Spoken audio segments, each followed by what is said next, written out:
If you love to add texture to your cards, but hate the bulk that it can sometimes add, well, why not try this fun technique where you use a flock to add some fun texture to your cards with some double-sided adhesive sheets. I'm using the Wow Embossing Powder flock to create 2 bold, modern, geometric cards perfect for anybody. It's Verity here from the creative team, and welcome back to the Wow Embossing Powder YouTube channel.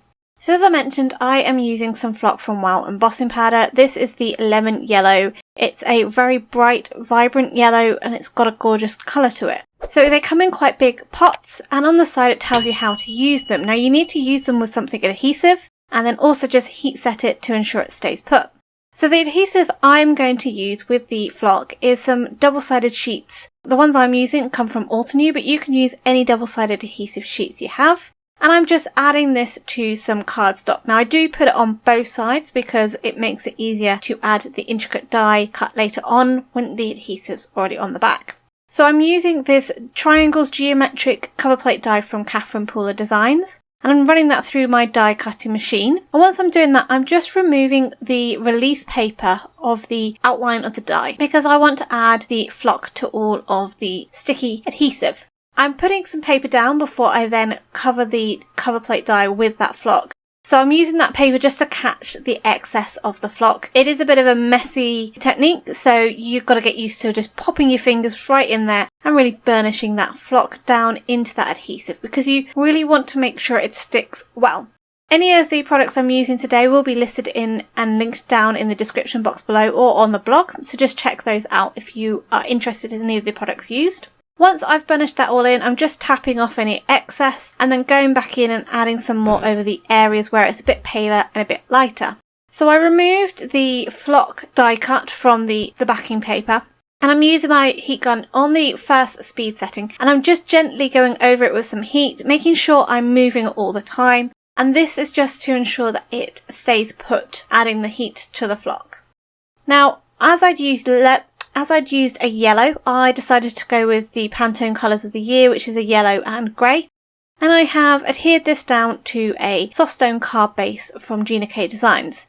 Now, as I mentioned at the beginning, I put the adhesive sheet on both sides of the cards, just making it easier to adhere this delicate and intricate die cut down. And to ensure it adheres well, I'm just using my bone folder just to go over and burnish it. So for this card, I am using the Deco Thanks die from Catherine Pooler Designs.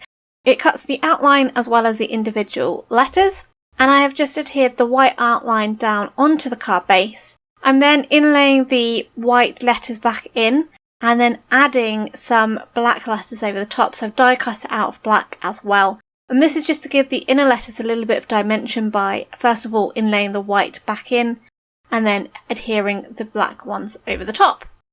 So obviously when I die cut that cover plate die, it has a lot of extra triangles and odd shapes in it that are usable. They've all got a bit of adhesive on them. So I'm just using them and placing them randomly on a piece of soft stone card base again. And I'm varying the direction, and I'm kind of creating movement across the panel diagonally. Once I've then added all of those on, I can then just take off the release paper. Now I found a very easy way to do that is just rubbing my bone folder over the top to actually burnish the triangles down to make sure they'd adhered well onto the card. But as I was doing that, it was also removing the backing paper on top of the triangles, so it made it easier for them to come off. And once they all came off, I then just again added the flock over the top, used my fingers to burnish it down, and the piece of paper on the back was just to capture all of that excess flock that I could then put back into my pot. Now again, this card was then finished with that black outline die that I'd used to get the inner letters of the first card. And then I'm just going in with some Nouveau drops in primary ebony just to add a bit of more interest to pop against the black that's already there. And I really liked how these 2 cards came out. They really added sort of a fun, bold geometric design. These would be perfect to send to a male as a thank you card. Sometimes you do struggle with more masculine cards, so doing something like this where you've got that pop of colour, you've got that geometric style and the modern style look to the card can really suit a more masculine style card. Let me know in the comments below whether you've tried out using flock in your cards and how you felt about it and what you thought. I really enjoyed this. It's a great way of adding some texture to your cards, but it doesn't add a lot of bulk to your cards, which is great when you're needing to put it in the post and you've got to think about that postage.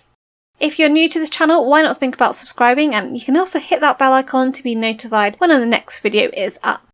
And if you'd like to check out my personal channel, Pretty Little Button, I've included a link here as well as down below. For 10% discount at the Wow Embossing Powder shop, just enter the code you can see on screen. And until next time, happy crafting!